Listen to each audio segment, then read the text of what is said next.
Hej så alle sammen, og hjertelig velkommen til endnu en video fra mig. Det går nok længe siden jeg har lavet en, men jeg må indrømme, at jeg stadig ikke er kommet helt over mit lille blogging helvede. Jeg har lavet daily vlogs i næsten 6 år på min engelske kanal, og jeg har stadigvæk lidt den der, når jeg ordner mit redigeringsprogram. Nej, nu igen. Men i dag skal videoen faktisk handle lidt om mærketøj, modetøj. Ikke fordi jeg er særlig stærk på det emne, men jeg synes gerne, jeg vil give min mening om, hvad jeg synes om mærketøj og den slags. Dengang jeg var en lille dreng, og det er mange år siden, jeg er 37 år, så det kan godt regne ud, at det er nogle dage siden, at jeg er rundt i en folkeskole.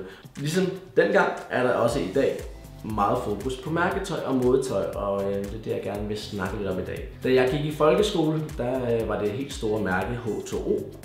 Det kan man stadigvæk få i dag, men dengang var det virkelig det helt store i min aldersklasse. Og hvis ikke man gik i H2 trøjer, t-shirts og havde de rigtige Levi's jeans på og de old school Adidas, de blå Adidas, ved jeg ikke, originals, jeg kan ikke huske, hvad de hedder. Men hvis ikke man gik i det, så var man bare en af de cool kids. Og det gjorde jeg alt for at undgå. Jeg var skater dengang, så det var ikke lige tøjstilen for mig. Jeg gik i noget, der hed Psycho Cowboy. Det var enormt stort, løst tøj. Det var lige før jeg kunne have begge ben i et bukseben.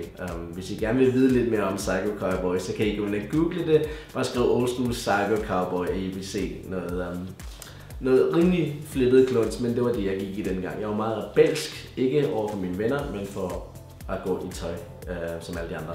Og det føler jeg lidt i dag er meget sværere for de unge. Det skal helst hedde Supreme Palace. Det skal helst være Yeezy, NMD. Virkelig dyre ting, og jeg er meget svært ved at forstå, hvordan forældre kan følge med til at give alle jer unge mennesker derude så dyrt tøj og sådan noget. Det er selvfølgelig fint nok, hvis nogle af jer arbejder og selv tjener penge til det, eller måske I tjener penge, og jeres forældre giver et tilskud til at købe tingene, så har jeg selvfølgelig ikke noget imod det, men der er rigtig mange, som bare vil hjem og skriger til forældrene, vi vil have det, fordi alle de andre de har, og hvis ikke vi har det, så bliver vi mobbet og drillet. Og mange vil nok mene, at det er jo bare noget, folk går hjem og siger, men nej, der er virkelig nogen, der bliver mobbet og drillet, fordi de går i det samme tøj. Det er vildt fedt at se de unge mennesker gå op i, at de skal se pæne ud, og det må gerne være noget, der passer sammen, og det gør heller ikke noget, at de har lidt sans for mærker.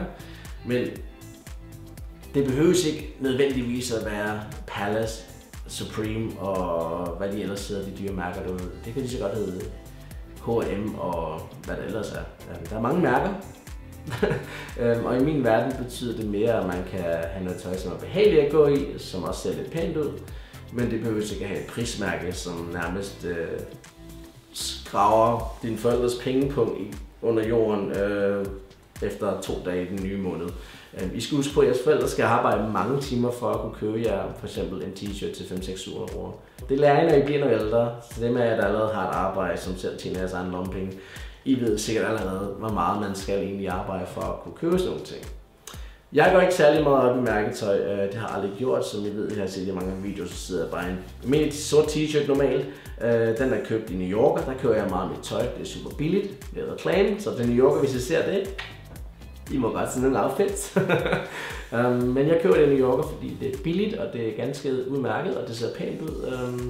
Selvfølgelig er det ikke mærkeret, eller mærkerne, som alle de unge vil gå i dag, men for mig er det mere behageligt at kunne bruge en lille smule penge på at få noget, som jeg ved, jeg er tilfreds i, men som jeg heller ikke bliver helt vildt smadret over, hvis det går i stykker. Hvorimod, hvis man havde en Supreme Box logo, eller man havde en Palace hoodie eller sådan noget, går der hul i den, jamen, så står man jo nærmest, mit penge er spildt. Så ja, jeg går ikke rigtig op i modetøj. Jeg har for nylig været i USA og besøgt nogle venner, men mine venner var så søde at færre mig min første par Vans. Jeg har fået sådan et par Vans, Kyle Walker Pro. De er rigtig fede, jeg har gået i dem en gang. Jeg er rigtig glad for dem. Men første gang jeg ejer på Vans, og i USA er de billige, de koster ca. $65. Det kan ikke lige huske, hvor meget det er, omkring 350 kroner og sådan noget. Men det er super billigt for et par fede sko, som jeg ved kommer til at holde mig lang tid. Og nu er det sådan lidt af min dobbeltmoral, der kommer lidt op i mig, fordi jeg sådan sidder og siger, at man er ikke nødt at have dyre sko, man er ikke nødt at have alle de der ting for at kunne passe ind og sådan noget lignende, men jeg har sammen fået mig på Adidas NMD, og de er ægte. De købte i en forretning, der hedder Shoe Politics, så det er ikke noget fake her. Og det vil jeg vende tilbage til senere med fake. Men ja, jeg har fået på Adidas All Black. Ikke den der Primelet eller hvad det hedder. Black on Black. Den er bare helt sort, den her. Virkelig fed. Behagelig at gå i. Overraskende behagelig.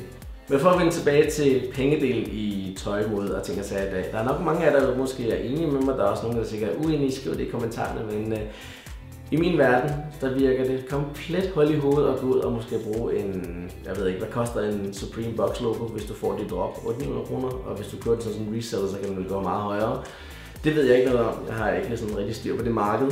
Det er mange penge, synes jeg, især når jeg ved, at jeg kan gå ind og finde Supreme logoet på nettet. Gå ind på en hvilken som helst t-shirt, print selv service og tilføje mit logo, som jeg har downloadet gratis, på en ægte bomulds t-shirt og sætte det ind, så det passer i størrelsen og få den printet for 150 kroner. Så i mine øjne, der er det virkelig mange penge at give for et mærke, et produkt. Og det er uanset hvad mærke det er, om det er så Supreme, Palace, det ved jeg ikke. Og det er der, hvor jeg kommer over til at vil snakke om fake eller replicas kopivarer.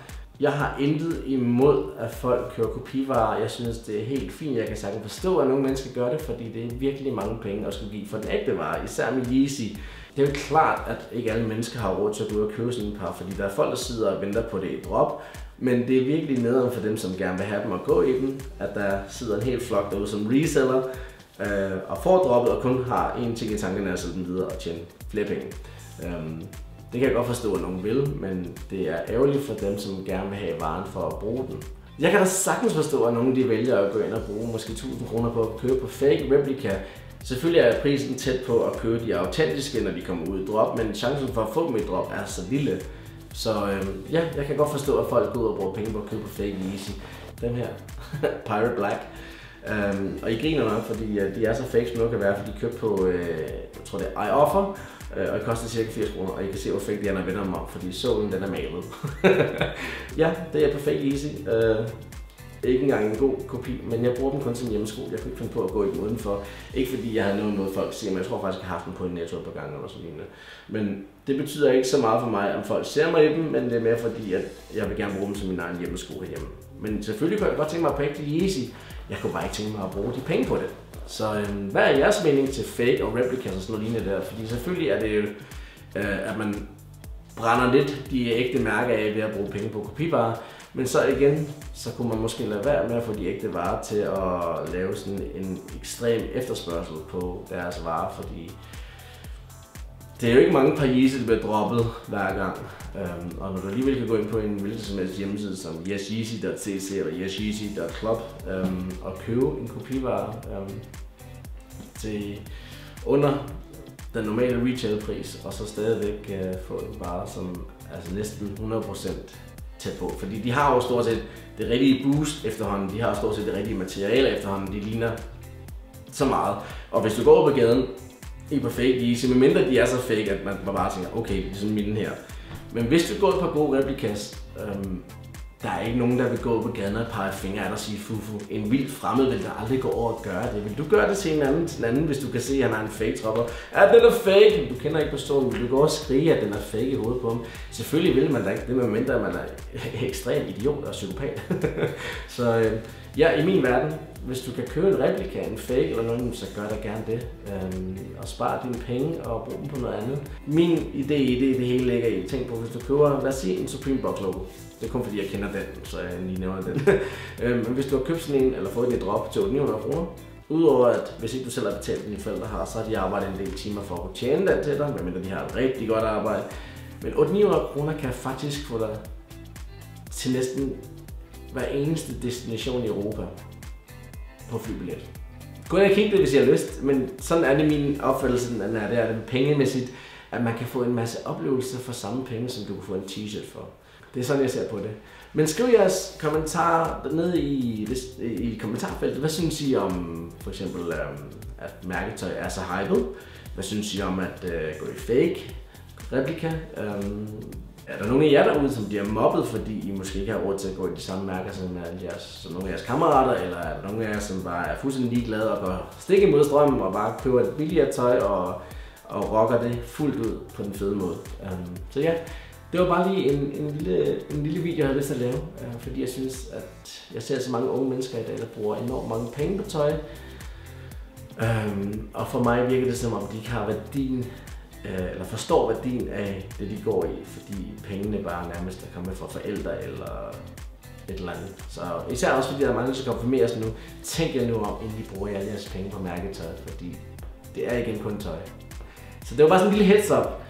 Selvfølgelig, hvis I har lyst til at købe et eller andet, og I har råd til det, så gør det, men tænk jer nu lige om en ekstra gang. Det er altså stadigvæk kun tøj, og I kan få rigtig meget pænt tøj for pengene, som ikke er nødt at være så dyrt, bare fordi det hedder et navn. Det var bare fordi, jeg lige har lyst til at filme lidt i dag, så ja, det er måske ikke så interessant. Måske er det, måske er det ikke. Men ja, pas nu på jer selv derude, og så håber jeg, vi ses i næste video. Og husk at skrive i kommentarerne jeres meninger om mærketøj, mobning om mærketøj og fake kopier, og hvad I synes om, at det er så dyrt. Vi snakkes ved. Ha' det godt. Hej!